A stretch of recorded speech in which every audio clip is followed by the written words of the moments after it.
fabled inscription. Despite the absence of literary or physical evidence to corroborate Dio's fable, traditionalists fanatically rely on relics as verification. Their conviction is served by a delayed and dubious discovery from the remaining rubble at the Piazza di Sciarra site. In 1641, almost a century after Ligorio recorded the arches of the Aqua Virgo, a fragmentary inscription was allegedly found.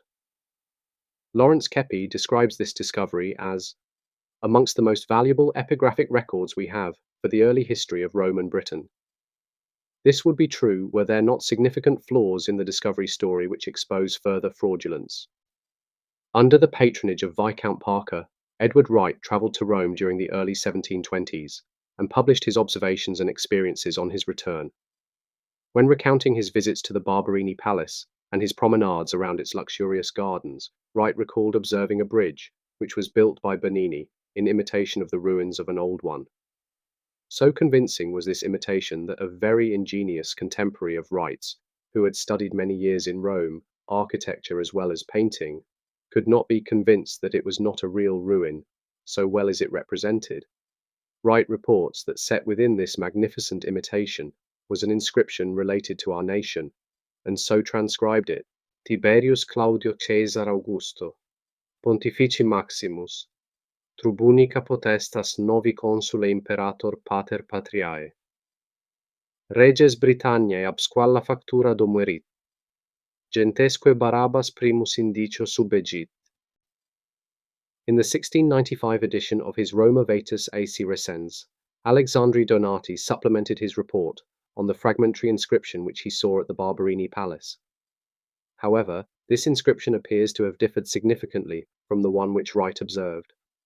Donati provides the following version, showing the antique in bold type alongside his smaller modern reparation: Tiberio Claudio Cesare Augusto Germanico, Pontifici Maximus, Trubunica potestas novi consule imperator pater patriae, Senatus Populus, Romanus, Reges Britanni perdueles, sine ulla iactura celeriter, ceperit gentesque extremarum orcard primus indicio factor imperio addi. Serit. There is a fundamental problem which affects both sources' evidence. This is besides the immediate and obvious questions of how the Attic inscription survived almost a century amongst the excavated rubble of the Piazza di Sciarra, when already badly treated by time and excavation. And why had the text, which Ligorio recorded intact and in situ in 1562, transformed and increased so dramatically in the interim? The key issue exposed by Donati's rendition is the conspicuous overlapping of letters and words with Wright's version. The latter's record mirrored much of Donati's reparation, but not his transcription. Wright was evidently unaware of Donati's work when writing his own book, and added it retrospectively to his appendix with an explanatory note. In his blissful ignorance of Donati's transcription, Wright had originally only reported on what he had personally seen during his visit to the Barberini Palace. Moreover, Donati's actual transcription differed to what Wright saw and reported decades later. The glaring inconsistencies and conspicuous similarities between both reports suggest that at least two versions of the dubious discovery existed by 1720. Furthermore, the overlapping of their respective transcriptions disallows for them to be reporting on two separate fragments of a single piece.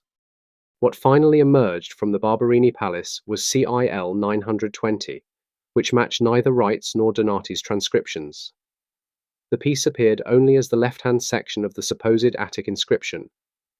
It conformed almost exactly to Donati's 17th century reparation, which Wright unwittingly recorded at the Palace Folly. However, it cleaved all of Donati's actual transcription and ignored the unique elements of Wright's also. In fact, it only dared share what could be deemed common to both: Donati's speculative reparation. The subsequent disappearance of these inscriptions, which Donati and Wright had independently and respectively transcribed at the Barberini Palace, was crucial and necessary after the creation of CIL 920. Their survival would have utterly undermined the fabled fragmentary inscription and the crucial and cryptic message it carried. Nor could either example be retained without implying that an entire inscription had been found. Whether Wright's entire rendition from the Barberini Palace garden or Donati's actual transcription conjoined to CIL 920, both controverted the professed discovery of the fragmentary inscription in 1641. Regardless, all three were cynically created to authenticate the spurious arch of Claudius and account of Dio. Donati was inevitably oblivious to this ensuing conundrum, but nonetheless attempted to remove all doubt over the inscription's authenticity. His artful anticipation of the skeptics materialized as a complimentary report, claiming that an aureus of Claudius was found alongside the fragmentary Attic inscription. According to Donati's report, it bore Claudius' profile and the lettering as TI, CLAVD, Caesar AVG, PMTRP 8, MP 16ths, and on the reverse showed Claudius, between trophies, atop an arch with the lettering D Britannis. Until now, this synchronized discovery successfully provided the necessary support for Dio's narrative on Rome's historic dominance over Britain. However, the remarkable story of a dual discovery of Claudius's coin and arch was neither novel nor unique. In fact, it had grown out of the imagination and writings of one of Britain's finest scholastic minds some 50 years earlier. The De Britann coin.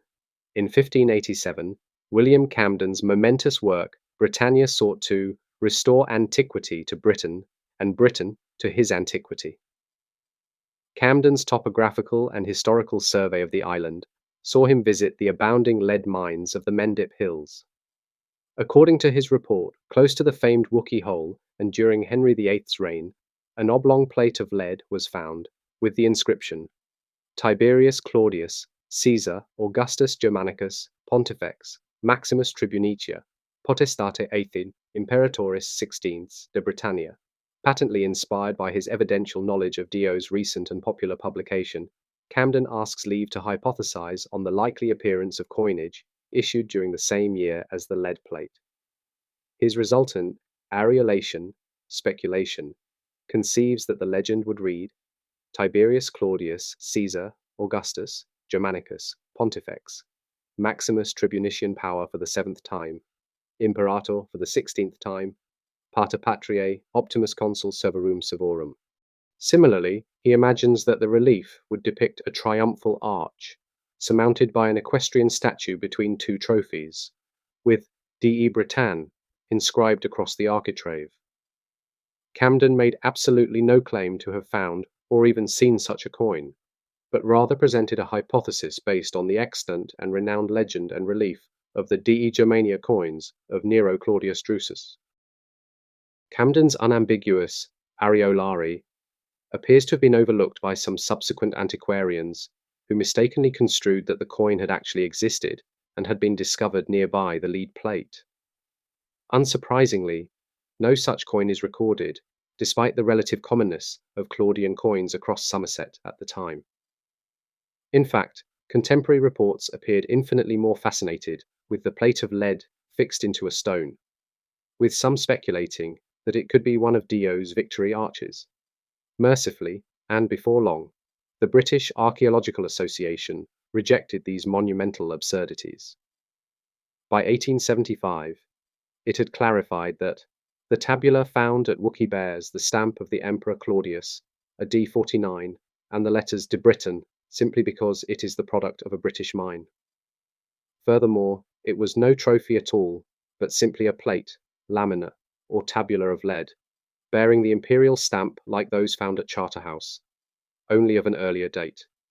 Camden's hypothetical coin and the unassuming plate of lead from the Mendip mines exemplified Dio's effect on the appropriation of irrelevant archaeological finds since his publication in 1548. Within a century, Camden's conjectured coin was cynically interwoven into the reimagining of Ligorio's record of the Aqua Virgo's arches at the Piazza di Sciarra. Long before Camden's numismatic nonentity miraculously materialized alongside the invented inscription, skilled artisans had been forging ancient coins for the flourishing fake market of the Renaissance. In 1844, the Royal Numismatic Society chronicled the most skillful and successful of these forgers, John Cavino and Alexander Bassiano, whose productions, known under the term Paduan, are to be found in all parts of the world, where the science of numismatics is cultivated. By no means pioneers in the craft, Cavino and Bassiano are nonetheless notable examples who were producing immaculate imitations on a significant scale by 1540. They mimic techniques used by Michelangelo and other Renaissance artists, which distress their impressive forgeries. The talented forgers achieve this goal through subjecting their coins and medals to a chemical preparation which has worn down the freshness of the primitive work in order to deceive. Similar expertise was exercised by Michael d'Urville in Florence, where he counterfeited all kinds of ancient coins and medals. An 1834 publication of William Henry Smith naively acknowledges that the medals of Claudius are easily procurable. However, he admits that they suffer from a significant peculiarity, that the date of the tribunician power is omitted from the legends. The Art Journal, some 30 years later, candidly observed the abundance of forged coins and skilled artisans who doctored medals and coins to make rare varieties. The author of the article lamented that the practice of forgery is so extensive, and the evil has been practiced so very long, that he can do no more than slightly touch upon its dishonesty. The weight of the famed D. Britan coin of Claudius gives further reason to doubt its authenticity. Miriam Griffin explains that the aureus was reduced from the Republican standard of 40 to the pound to 45 by Nero, decreasing the coin's weight from 8.19 grams to 7.28 grams. The supposed D.E. Britan example, housed in the British Museum, weighs 7.7 grams and conforms to neither standard. The coin's hypothetical origin, peculiar weight, unique legend, inexplicable rarity, amongst an evident abundance of Claudian coins, and appearance during a prolific period for Paduan copies, is disconcerting. The convenience of its alleged discovery, alongside the supposedly salvaged and fortuitously fragmentary inscription of Dio's imagined triumphal arch, is incredible. It appears conclusive that the archaeology which has been subsequently appropriated to endorse and perpetuate Dio's duplicity is utterly spurious. Neither it nor Dio warrant any serious consideration in the investigation into the genesis of Britain's history with Rome.